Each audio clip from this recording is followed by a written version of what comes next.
Greetings, fellow humans. My name is Alistair Lord and I am the Renaissance Yorkshireman. Today I'd like to talk a little bit about wokeness because it's in the news a great deal and a lot of people say a lot of things about it. So I'd like to give you my take on it. Now, in its simplest form, I am anti-woke and I'm also anti the people who are anti-woke because I believe that they've just got the question wrong. They're looking at the whole aspect of human relationships and human socialization and the way that people interact. They're looking at it through the wrong lens. But before I get into wokeness, I'd like to talk a little bit about my identity as a white British middle-aged man. Because on the surface of it, I have a lot in common with, say, Piers Morgan, who is also a white British middle-aged man. But actually, Piers Morgan and I have very little in common. I was born in York in the early 1970s of a Scottish mother and an English father. And I grew up and I went to a school here in the city of York, and almost everyone in my class was white. I mean, there were a few kids who were like, not white, but they weren't black and they weren't Indian or something. And when I went to secondary school, again, nearly all of the kids in my school were white. There were a few who weren't, but it was probably, 2 or 3%, perhaps less. So I grew up in a mostly white environment. That being said, I knew 3 or 4 different families who had mixed race children. So actually, compared to the other kids in my class, I probably knew more non-white people than did anyone else. Now, my father died when I was 14, and shortly after this, I became an atheist, and then later I became a Buddhist. And around this time, partly due to the death of my father, but also because, I was 14 and the world was opening up. And I started reading a lot of books about the South African apartheid struggle. So I read Steve Biko's autobiography. I read his book, I Write What I Like. I read Donald Wood's biography and his autobiography of Steve Biko. And to me, the South African apartheid struggle was such an obvious example of something that was unjust that it needed something doing about it. And when I was 18, Nelson Mandela was freed and, the whole world began to change. Now, when I was 20 years old, I went to work in Holland, and that was the first time I lived and worked abroad. And basically, I went to work in Holland because I'd been working in some factories in York, and it was incredibly boring work. And as it happened, I knew a friend who lived in Holland, and the hourly rate for working in a factory in Holland was double what it was in England. Beer was cheaper, and also they had coffee shops, so you could go and smoke weed without fear of being belted round the head by a policeman, for example. So off I went to Holland, and I lived there for about 6 months. And that was my first experience of being a foreigner. And in the factories where I worked, in the city where I lived, Leiden, the 2 biggest ethnic groups after white Dutch people were Turks and Moroccans. So I worked with a lot of Turks and Moroccans in some of these factories. And, some of them spoke English, some of them didn't. So, some of them I kind of got on with. Mostly we just got on with our jobs. But there was no real problems as such. When I was 21, I moved to the city of Portsmouth to go to university. I did a degree in Latin American studies. And I did my first year in England, and then I went and lived in Mexico for a year. So at the age of 22, I lived in Mexico, and it changed my life in all sorts of ways. Mexico is very different from Britain, and I was interacting with I lived in Mexico City for my first 2 months and first 3 months, and I lived in the Yucatan for about 6 months. And in Mexico City, there's quite a mix of people. Some people are very dark skinned, some people are very light skinned, some people are pure Spanish, criollos, they sometimes call them. They have different names. And some people are mixed race, some people are pure Indian. In the Yucatan, at least half of the people there are pure Mayan. And as it happens, I shared a flat with a guy by the name of Juan Castillo Cocum. And he once told me that he was the descendant of Mayan princes from Chichen Itza. At the time, I thought this was a load of nonsense. And then later, I read The Caste War of the Yucatan. And it turns out that the Cocum family are in fact descended from the princes, the royal families of Chichen Itza. So I used to live with a descendant of princes, oddly enough. And my experience of being a foreigner, being an ethnic, linguistic, and religious minority in Mexico changed the way that I looked at the world. And it's kind of difficult to describe how, because as a white British man, when I live in Britain, I'm in the majority, right? I mean, perhaps a lot of the time if I go to London, I'm not. But in most places in Britain, I am.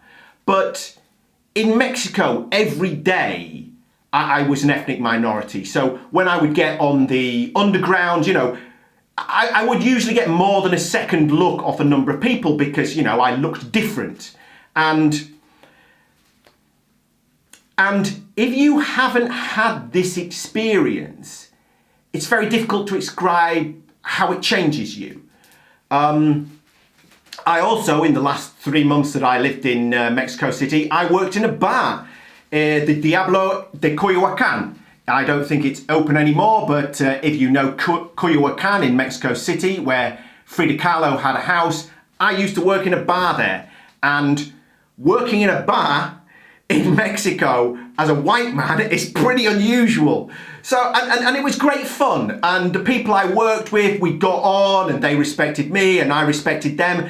And the whole race thing, it wasn't an issue as a general rule. Now, I remember one particular time someone took offense to me because he had some ding dong about white people, gringo this, gringo that, blah, blah, blah.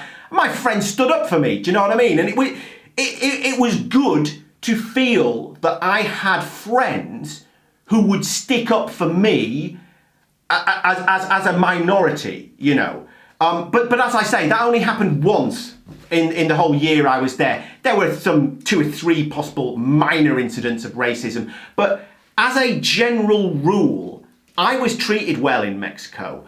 And I was not generally, as I said, there's some minor exceptions. But as a general rule, I wasn't racially abused.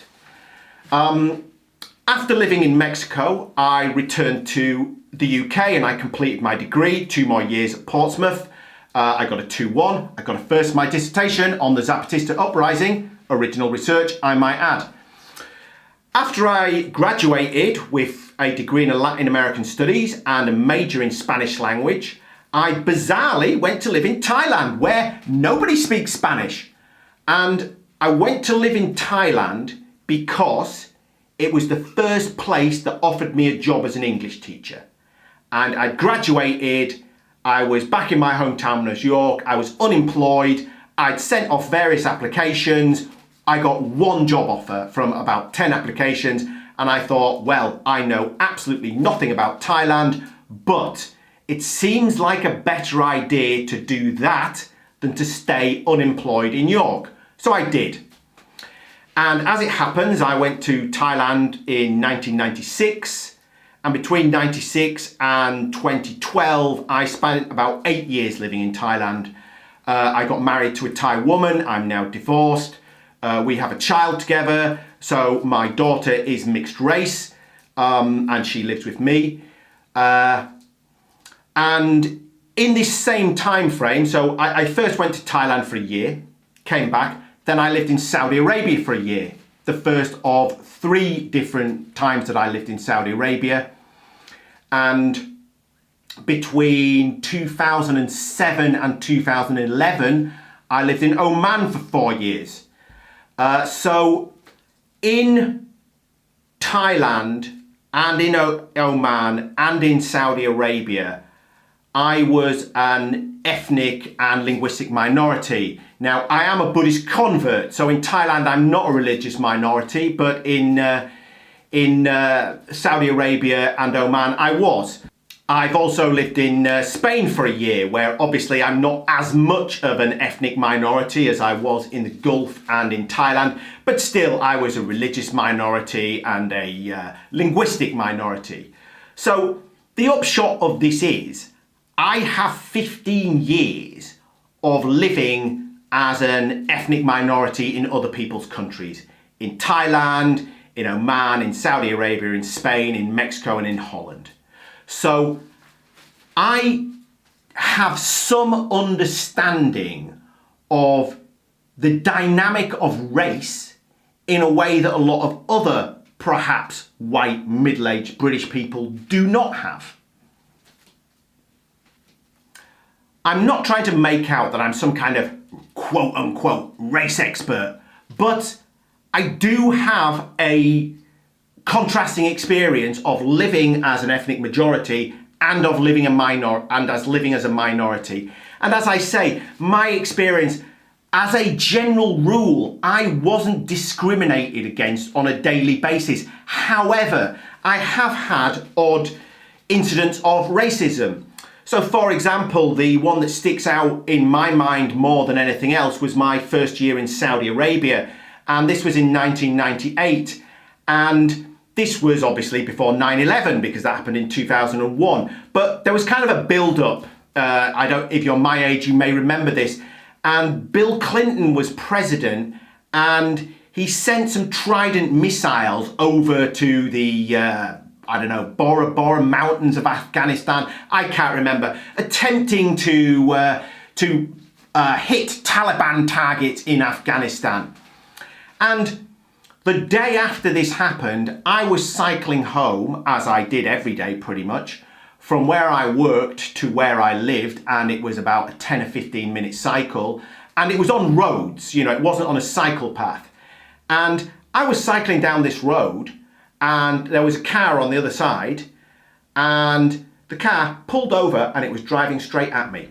I'm a white man on a bike. Whoever was driving that car, a Saudi Arabian presumably, saw a white man on a bike. He was pissed off about Bill Clinton sending Tomahawk missiles or whatever they were to Afghanistan, and thought, I'm going to kill this white man. Or he thought, I'm going to terrify this white man. I don't know what he was thinking. He drove straight at me. I thought I was going to die. I was 26 or 27 years old. I thought I was going to die. He swerved out at the last minute and went past me. I was a bit shaken up. I got onto the next road, which was kind of like a dual carriageway. And I was on the side, and someone passed me at about 70 miles an hour, about yay far from me, half an inch, obviously trying to scare the shit out of me. Now, when I got home from that cycle ride, I was shaking. I don't think I'd ever been so shaken up in my life, and at that point in my life, it was the nearest I'd ever come to being killed. And, I would say that was racial violence. I mean, there was no actual physical violence to me, but there was the threat of death, which I think falls into the category of racist violence. Anyway, in my over 15 years of living as an ethnic minority in a variety of countries, that is the exception in my experience. Mostly, I've been treated extremely well as a foreigner living in other people's countries, and there are various historical and personal reasons for this.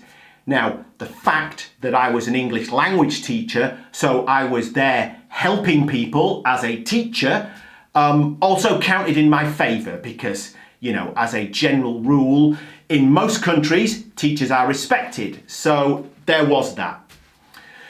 So my experience of being a white British man is substantially different from Piers Morgan's experience of being a white British middle-aged man. And this brings me on to the subject of wokeness. Wokeness, what to say? I'm not a fan. I'm not a fan at all. So the kind of people who are woke, I don't know, Guardian readers, centrists, people who, liberals who like, you know, wave their hands, blah, blah, blah, blah, blah, right? I mean, what can I say? I'm a post-capitalist revolutionary. I am not a liberal. The problem I have is this. So let's look at an example of wokeness gone wrong. And I'm going to give an example that Tommy Robinson uses a lot. Now, here's the thing about Tommy Robinson, also a British white man like me. Now, I pretty much disagree with Tommy Robinson about everything, or nearly everything. But his particular criticism of grooming gangs in some areas of the north of England, like Rochdale, for example, I believe he's basically correct. Now, of course, he's going to twist it in a certain way because he's got an agenda for stirring up racial animosity. But there was a case where there was a group of Asian men who were sexually abusing white teenage girls. And some people in the police force and the council knew about this, but because they didn't want to be labelled as racist, they took no action. And sexual abuse happened because of wokeness. Now, this is completely unacceptable. I mean, what's going on? Now, I think the problem is something like this. A problem has been identified that there is racial discrimination. And there is racial discrimination. There's racial discrimination in Britain. There's racial discrimination in Saudi Arabia. There's racial discrimination in Thailand. There's racial discrimination in Spain. There's racial discrimination in Mexico. There's racial discrimination in Oman. There's racial discrimination in Holland. Did you notice every single country I've lived in has racial discrimination? And I'm willing to bet that every single country in the world has some racism problem or other. So it's not that the UK is uniquely racist. It isn't. The UK has its problems, but I believe today in 2021, there is quite a good understanding and generally good race relations in Britain. I could be wrong. But in the case of this Rochdale situation of sexual abuse because of wokeness, it's kind of like a problem has been identified that there is racism, and then people are shit scared to be white people are shit scared to be labelled racist. A certain type of white person, not all white people, because we're not all the same. And they think that, oh, I'll be labelled racist if I do this, so we've got to kind of cover it up, and we've got to deny it's happening. So horrendous crimes happened in the name of wokeness. So they've identified an issue of there is racial discrimination, and there is, but their solution to it is absolute bullshit. I mean, you know, we'll let these people continually sexual abuse young women, young girls, and that's our solution to racism? Absolute madness. So, these woke types, Guardian readers, centrists, a lot of them are shit scared about being labelled racists. But here's the thing.